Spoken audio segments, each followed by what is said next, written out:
This is an MP7. Well, not really. This is a garbage, cheap airsoft MP7. But everybody wants to get their hands on a real deal MP7 just because they're cool. The only problem is the folks over at HK won't import the MP7 for civilians. Meaning when a real deal full auto MP7 comes up, even for an SOT like me, it is stupid money. And since I don't have that Demolition Ranch money, guys like us, we gotta find alternatives. And that's why I put together this.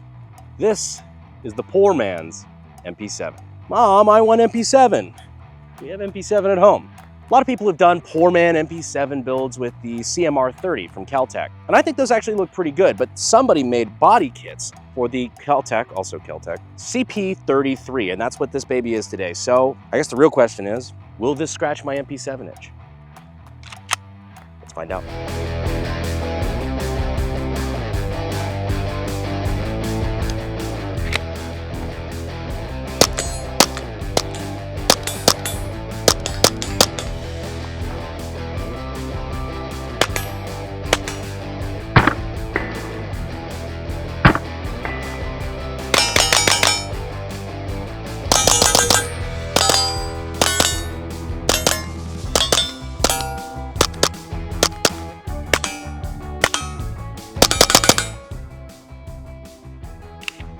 Ladies and gentlemen, the Cope MP7, made possible in part by viewers like you. I have an MP7. So what's up with the MP7 and why is everybody trying to clone it? I mean, what is it and what makes it cool? Well, the MP7 was originally birthed from a military contract. It was HK's attempt at a smaller, compact submachine gun slash personal defense weapon, PDW, in a more compact but still armor-piercing caliber, theirs being the 4.6 millimeter. Fun fact, this is actually the same military contract that the FN-P90 was actually introduced for. FN's offering being the 5.7 millimeter cartridge. If I recall correctly, nobody won the contract. But it did birth the MP7 into prominent use with SWAT teams and special operations groups, little things like that. I don't think it ever saw any widespread use, like major adoption by anybody, but it did kind of become the face of cool guy, special operations. If you saw somebody in special forces or like a police task force, and they were running an MP7, that guy fucked. That guy was an operator. This guy fucks, am I right? And to add to it, men want what they can't have, and HK won't sell you one. Even myself, as an 07 FFL with an SOT, all the machine guns and suppressors and crazy shit I have access to, they won't even sell me one. If I find it from an SOT that's going out of business and I can get it as a no-letter transfer, it's still more than I want to spend on one. Last time I saw one go up, it was like 40 or 50 grand. But what if you can get one for under $1,000 bucks? Well, that's what we're talking about today. So before we go over the pros and cons of this setup, let's talk about a little bit of what it actually is. As we said, the base gun is a Caltech CP33 pistol. It comes in 22 long rifle, so yes, this is a 22, in an MP7 style body kit. So is this the same amount of cope as putting a Lambo body kit on your Nissan Altima and telling everyone you've got a Lamborghini? Yeah, pretty much. But the question is it still cool? And most importantly, is it worth it considering it's like 5% the price of a real MP7? Well, today, we're gonna figure that out. Also, I love how damn quiet it is. Like, that is, it's just super quiet. It's really comfortable without ears. Like, this is speaking volume quiet. I don't know if that comes across well on camera, but this is very pleasurable to shoot, even with no hearing protection of any kind. I'm talking no protection with you. So while we're talking about how quiet it is, let's just talk about the two accessories here that are not from the body kit. The body kit includes everything you see before you, other than the base gun. And up here we have an Aimpoint T2. What's funny is that this dot is probably worth more than the gun and the kit together, but you don't need to put an Aimpoint on your setup. You could do like a fucking $90, you know, a $90 primary arms advanced micro dot or something like that. Also the suppressor, yeah, not too bad. Suppressor here, we have a 22 can from Sylvan Arms. So we got that bad boy right there. Of course, the muzzle threads are 1/2 by 28. So technically any 1/2 by 28 suppressor will work, but this is Sylvan's 22 can. And I will say, very nice to shoot. Now, while Sylvan does make suppressors and a host of other things, you probably know them best as the people who make that AR-15 folding stock adapter. Just something that attaches straight to your buffer tube and allows you to fold your AR-15 stock for, easy concealment, transportation, stuff like that. It's a really cool setup for you AR guys out there that want a backpack gun or something like that, and they're the sponsor of this video. So we appreciate Sylvan Arms for helping us out with this. They also have it set up that you get 20% off if you use the code Brandon. They're actually old friends of mine, so I like being able to work with people that I knew before any of this happened. So just throwing that out there. ADD break. It's just so fun. Like, I just want to shoot it all the time. Neat. So you don't have to be a fucking rocket scientist to know that 22LR is going to sacrifice a little bit of power over what the MP7 would have, but let's see what effect it has on White Claw can with our typical standard White Claw penetration test. 40 grains of poverty in 3, 2, 1. Yeah. Seemed to have worked.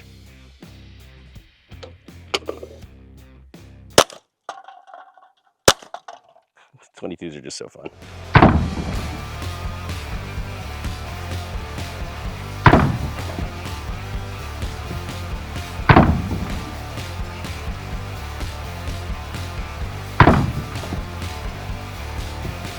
So the Cope MP7, how does it work? What is the manual of arms? So a lot of it is the same as the Kel-Tec CP33 because that's what it is. For example, the safety right here, now you killing, now you ain't. Magazine just goes through the grip there, and then our magazine release is that little paddle at the back there, so push that in, you can pull your magazine right out. The bolt's held open, your bolt release is right here. That sends the bolt home. Now for the stuff on the body kit, it's an MP7 style, I think it's an MP7A1 style front grip here. You just pull down on this little tab to collapse it, and then you can just fold it out on its own. The stock, you just grab it, and it extends by itself. To collapse it, there's just a button here, this little silver button on the right side. You push that in, gets out of the way of the stock, so the stock can then collapse. But I think it's cool extended. Now the charging handle did get changed here in the rear from the CP33. It's now more of like an AR-15 style, but you do have to pinch both sides to unlock it, and then you can run the bolt that way. The body kit wasn't terribly hard to put together. I would have liked if there were a little bit better instructions, somewhere on the website or included with it, but we were able to figure out pretty quick. That you could figure out quicker if you were a graduate of SDI. So if you're interested in getting your start in gunsmithing and weapons technology, check out SDI.edu. Links in the description and in the pinned comment. All right, so now we've talked about how fun it is. And now to talk shit, really. What, you think I was gonna let the pores have one? All right, so before we go to that, let's talk about the pros, okay? Pros of this setup. It's cheap. I mean, you can get the gun and the body kit for well under 700 bucks. You can get it for like maybe 600 if you find the right deal. Very cheap, very affordable, and let's face it, I mean, that looks pretty good. I mean, he even has the magazine extensions here that, again, aid to that MP7 look, especially when your hand is covering, the Kel-Tec part. That looks pretty good. I mean, that looks pretty MP7 to me. Obviously, optional is to add the suppressor and the optic. Again, don't have to go with aim point. You can go with like a cheaper optic. It really doesn't matter.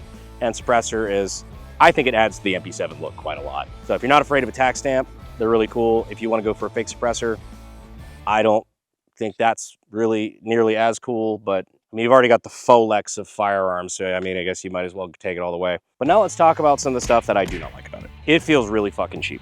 I'm gonna be honest with you. So from a manufacturing standpoint, the body kit here is, it seems to be like MJF, which is a form of like additive manufacturing, think like 3D printing, but it's more industrial and it's a lot better quality. But at the end of the day, it's still printing. You'll never get as good a quality as, like, for example, injection molding. It has a cheaper feel, flexes a lot.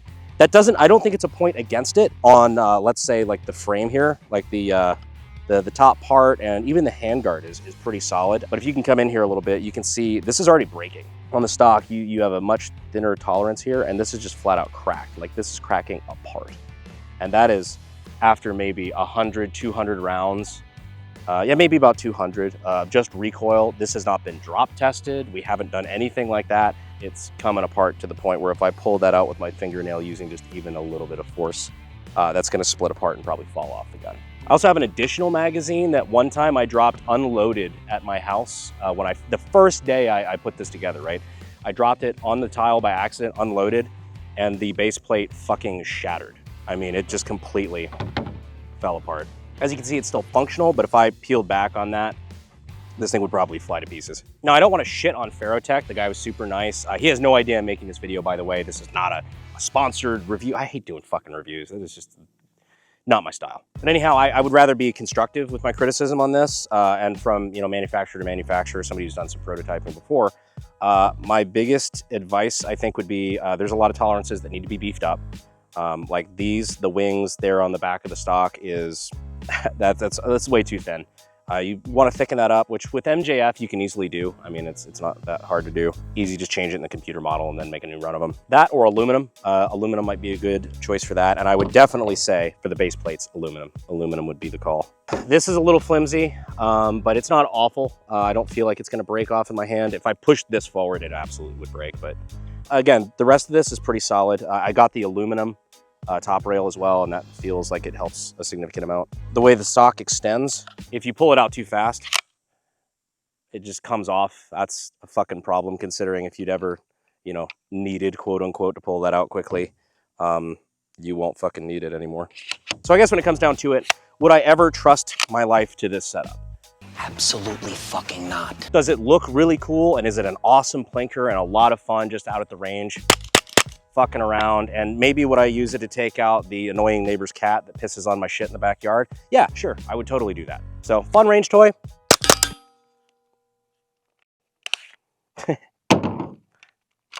As it jams. And double feeds. Yay. Nice little double penetration there. It's the old joke, you know, you're asking your girlfriend, you ever been in a threesome? Yes? Oh. With, 2 girls, or are you now single? Fun range toy. Yes, totally. It's easy to shoot, it's fun to shoot, it looks cool, it's not very expensive, and I won't feel bad if anything happens to it. Would I recommend this for any legitimate purpose whatsoever? No. And at the end of the day, it's just a shitty Kel-Tec pistol with new rims. Well, ladies and gentlemen, that is the Cope MP7. The Cope P7, the Cope Seed 7, I don't know. You guys, tell me what you want to name this thing down in the comments. I want to reiterate one more time, this video wasn't to shit on Ferrotech. I think it's a really cool idea. I think it's a neat concept. I'd like to see a future iteration and whatever else he decides to come up with, because I really like his style. Also, as a side note, if you'd like to see me speak, I will be speaking at the GOA Goals Convention in Knoxville this month. I've worked with them for a few years. They're a great group, and I'm excited to see you guys there as well. I'm going to go home before I spend more ammo that I don't have for 22. God forbid, it's a cheap-ass fucking round to shoot, so like it's not gonna be that big of a deal, but gotta save some food for the AM180. But anyhow, please let me know what you thought of this style of video. You know, we shoot all sorts of really cool stuff, but it's not stuff that, you know, the average person can easily get their hands on. Stuff like this absolutely is. So if you'd like to see more of the Cope poor man's builds, just kind of like trying to replicate really expensive weaponry with not that much of a budget, let me know. I think it's a cool concept, and well, I guess this video gets views, we'll know if you guys give a shit or not. Anyhow, if you have any more ideas for that, let me know down in the comments. I appreciate you guys staying all the way to the end, and I will see you sexy YouTube mother lovers in the next video. I have an MP7, sort of. Fuel is my obsession to make the perfect weapon, like Rasputin's rise to the top.